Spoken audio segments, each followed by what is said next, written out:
Hello Aquarius Sun Sign and Aquarius Ascendant. This is your forecast for June of 2016, and this month you've got the Sun and Venus moving through your 5th house.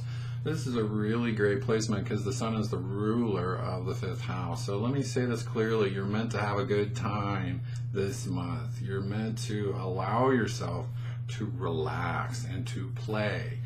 So with that being said, at the very least, just make sure that you consistently schedule fun things on your calendar that you have to look forward to. Like, it doesn't have to be anything blockbuster, but I'm going out to dinner with my friend on this day, or this weekend I'm going on that road trip. Whatever it is, you need to dangle some carrots for yourself and just reward yourself. And the way I think of it is, it's the way that you tell yourself that you love you, and that's how you prove it.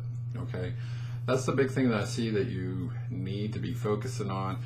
5th house also encompasses your love life, children, if you have children, and being artistic and creative. So your love life, you definitely need to be making that a priority this month. If you're single, it's a great time to be social. There's a good chance you can meet someone special. If you are in a relationship, it's a great time to make your relationship more of a priority. Again, if you have children, it's a wonderful time to just be more involved in the activities in their life and just to connect with them more. And then if you're artistic and creative in any shape, form, or fashion, this is a wonderful period for you. You're going to be able to have a wonderful flow of creativity come through you, and it just looks like it's very rewarding and soothing for you, and probably energizing as well. Now let's talk about this. Saturn, the first 7 to 10 days, is opposite the Sun and Venus.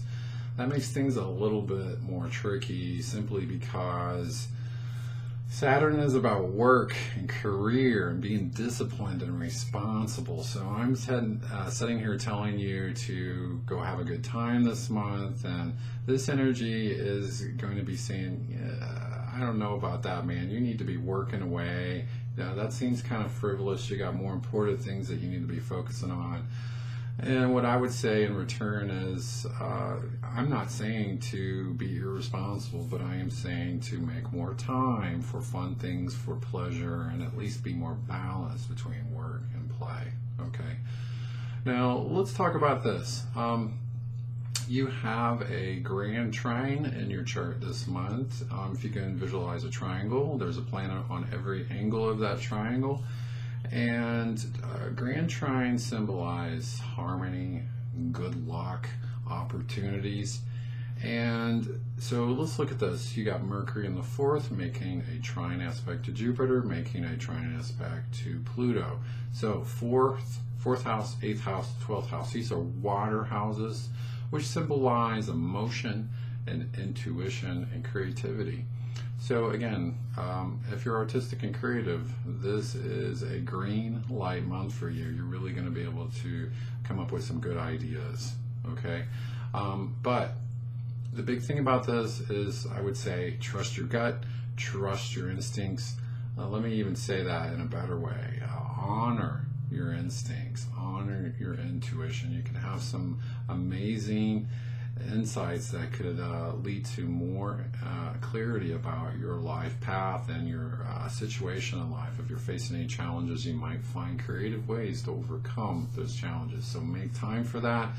The water houses definitely indicate that you need to set some boundaries and make time for yourself so that you can think and you can process your thoughts and emotions, and basically you won't be interrupted. So with this energy this month, I definitely think that for you, journaling or meditating, or again, if you're artistic and creative, they're all great ways to tap into your higher self and or source energy and get almost like a download of great information. Okay, so don't neglect that. And so with that energy, it happens on the 1st, but you're going to feel that for a big chunk of the first 7 to 10 days. So what I would really think that you should be most focused on is really, you've got a unique division here. There's a side to you this month that definitely needs to be social, but there's also part of you that needs to honor yourself by having some quality me time or personal space. So you're going to definitely need to balance that out as well.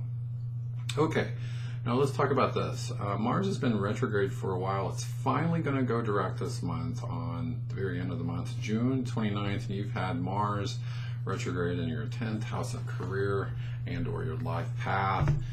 And so let's talk about the retrograde motion. That's definitely about you're going through a period where on one hand you're chomping at the bit to surge forward in your career, but it's just not happening. Things are moving much more slowly than you'd like, and maybe there's certain things that aren't going right for you. And so, like it or not, this period demands that you slow down and breathe.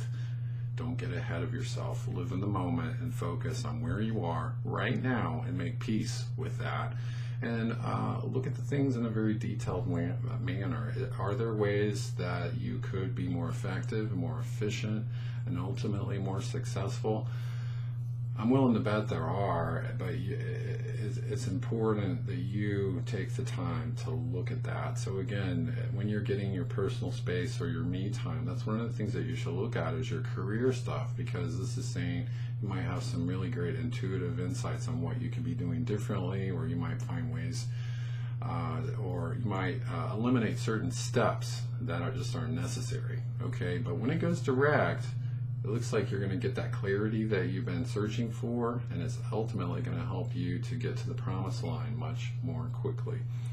So if I could summarize this chart, allow yourself to be happy, allow yourself to play, allow yourself to be social, balance work and play, balance social time with me time, trust your gut, and get yourself in shape, so to speak, or in better health with your plans, with your career.